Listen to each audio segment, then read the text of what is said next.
नमस्कार, पॉलिटिकल बाबा में आपका स्वागत है। मैं हूं मनोरंजन भारती। आज चर्चा करेंगे इस साल होने वाले विधानसभा चुनाव की और उसके लिए कांग्रेस पार्टी यानी विपक्ष की क्या तैयारी है।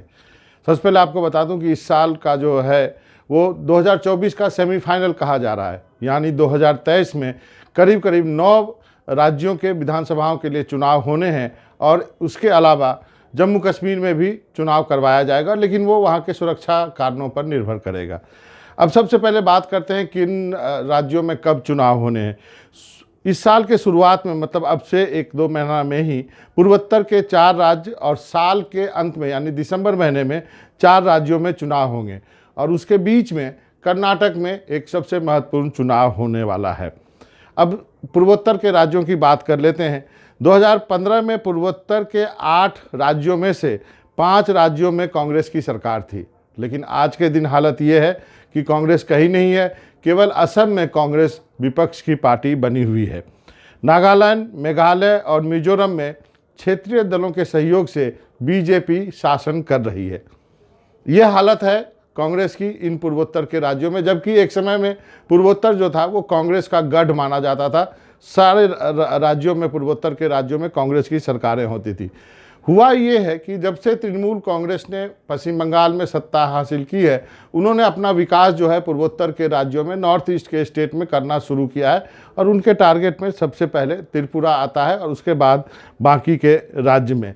अब हुआ ये है कि 2018 में मेघालय में टीएमसी यानी तृणमूल कांग्रेस की एक भी सीट नहीं थी। वहाँ पे कांग्रेस की अच्छी खासी विधायक थे, लेकिन हुआ कि 17 में से 12 विधायक कांग्रेस से तृणमूल कांग्रेस में चले गए, जिससे कि एंटी डिफेक्शन लॉ लागू नहीं हो सका और तृणमूल कांग्रेस जो है मेघालय में मुख्य विपक्षी दल बन गई है। नागालैंड में लंबे समय तक कांग्रेस रही, लेकिन 2018 में 60 में से 18 सीट ही लड़ पाई, यानी 60 सीटों पर भी, पूरे 60 सीटों पर वो अपने उम्मीदवार खड़े नहीं कर पाई। केवल 18 सीट लड़ी और एक भी सीट नहीं जीती है। तो ये हाल है नॉर्थ ईस्ट में कांग्रेस की। अब कहा यह जाता है कि जिसकी केंद्र में सत्ता होती है, नॉर्थ ईस्ट में उन्हीं की सरकार बनती है, भले ही वहाँ के विधायक किसी भी पार्टी से जीत के आए। वो दिल्ली के इशारे पर पूरा का पूरा जो विधानमंडल है यानी विधायक दल है वो मर्ज कर जाता है दूसरी पार्टी में, जिससे कि किसी भी विधायक की सदस्यता नहीं जाती है और रातों रात वहाँ पे सत्ता बदल जाता है और ये अभी भी देखने को मिल रहा है।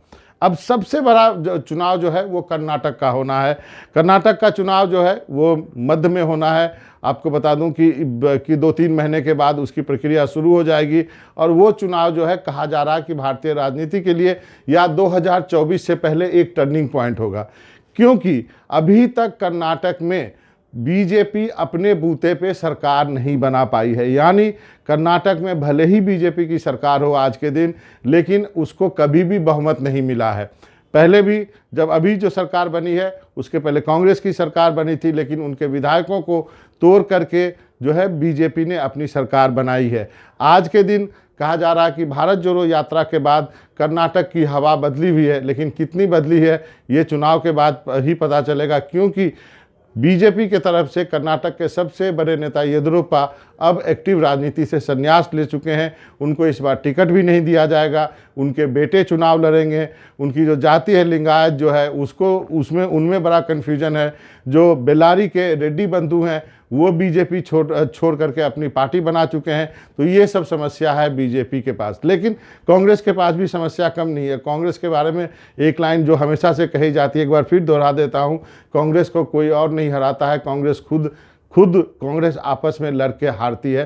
कर्नाटक में भी यही होने वाला है, क्योंकि कर्नाटक में डीके शिव कुमार जो कि कर्नाटक प्रदेश कांग्रेस के अध्यक्ष हैं और सिद्धारमैया जो कि पूर्व मुख्यमंत्री हैं, कांग्रेस में है, ये दोनों कद्दावर नेता हैं। इनके बीच का झगड़ा जो है कांग्रेस में जग जाहिर है। राहुल गांधी इन दोनों में सुलह नहीं करवा पाए हैं, चुनाव से पहले यदि इन दोनों में सुलह नहीं हो पाती है तो आप ये भी मान के रखिए कि एक बार फिर त्रिशंकु विधानसभा वहाँ आएगी, क्योंकि एक वहाँ पर जो है तीसरा प्लेयर जो है जेडीएस कुमारस्वामी या कहें देवेगौड़ा की पार्टी, वो काफ़ी महत्वपूर्ण होती है और वो जिस तरफ जाएंगे उस तरफ वो सरकार बन जाती है कर्नाटक में, और वो लड़ते हैं अकेले और वही जो है डिसाइडर होते हैं। तो ये आपको कर्नाटक की बात मैंने बता दी। अब जो साल के अंत में जो है काफ़ी महत्वपूर्ण जो है 4 राज्यों में चुनाव होने हैं, उसमें एक है मध्य प्रदेश, दूसरा है छत्तीसगढ़, तीसरा है राजस्थान और चौथा है तेलंगाना। तेलंगाना का चुनाव चूंकि प्रीपोन कराया था इसलिए दिसंबर में होना है। यहाँ पे 2 जगह जो है कांग्रेस की सरकार है, राजस्थान में और छत्तीसगढ़ में। राजस्थान का हाल आपको मालूम है, अशोक गहलोत और सचिन पायलट के बीच जो बयानबाजी होते रहती है, दोनों के बीच जो है वो झगड़े जो है जग जाहिर है, सार्वजनिक हैं, खुले में है, ये क्यों किसी से छुपी हुई नहीं है। राजस्थान में एक परंपरा भी है कि हर 5 साल के बाद सरकार भी बदल जाती है, हालांकि एक बार ये परंपरा टूटी भी है, लेकिन ये परंपरा इस बार भी दोहराई जाएगी, ये बहुत लोग मानते हैं। जैसे हिमाचल में हुआ जहाँ पे कांग्रेस की सरकार बनी है, तो पार्टी में यहाँ भी काफ़ी अंतरकलह है।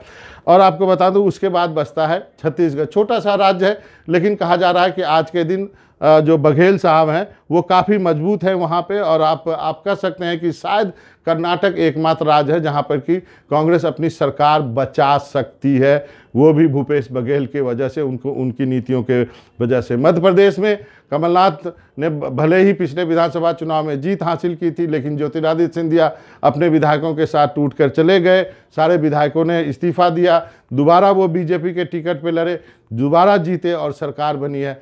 कहा जा रहा है कि मध्य प्रदेश में जो है सत्ता विरोधी लहर काफ़ी लंबे समय से मध्य प्रदेश में जो है वो शिवराज सिंह चौहान की सरकार है, 3 टर्म हो चुके हैं, तो क्या वहाँ पे दोबारा वो सत्ता में आएंगे? कांग्रेस एकजुट रही, फिर यहाँ पे दो बड़े नाम हैं, कमलनाथ और दिग्विजय सिंह, बाकी और भी नेता हैं। इन दोनों में क्या भीतरघात एक दूसरे को नहीं करेंगे, क्या करेंगे, ये कहना मुश्किल है। हालांकि अभी भी कमलनाथ के बारे में कहा जा रहा है कि वही कांग्रेस का चेहरा है, क्योंकि वही अभी प्रदेश अध्यक्ष हैं। तो कुल मिलाकर के इन सभी राज्यों में, तेलंगाना की बात भी बता दूं जाते जाते, पार्टी काफ़ी कमज़ोर है। हालांकि सोनिया गांधी ने तेलंगाना बनाया था, कांग्रेस पार्टी को काफ़ी मजबूत होना चाहिए था, लेकिन जो टीआरएस है वो कांग्रेस के सभी नेताओं को अपने पार्टी में उन्होंने धीरे धीरे करके मिला लिया, और आज के दिन काफ़ी कमज़ोर स्थिति में है। जो प्रदेश अध्यक्ष बनाया गया था तेलंगाना का जो है, वो भी कहा गया कि वो बीजेपी से आए हुए नेता हैं कांग्रेस में, इसको लेकर के भी राहुल गांधी की एक समय काफ़ी आलोचना हुई थी।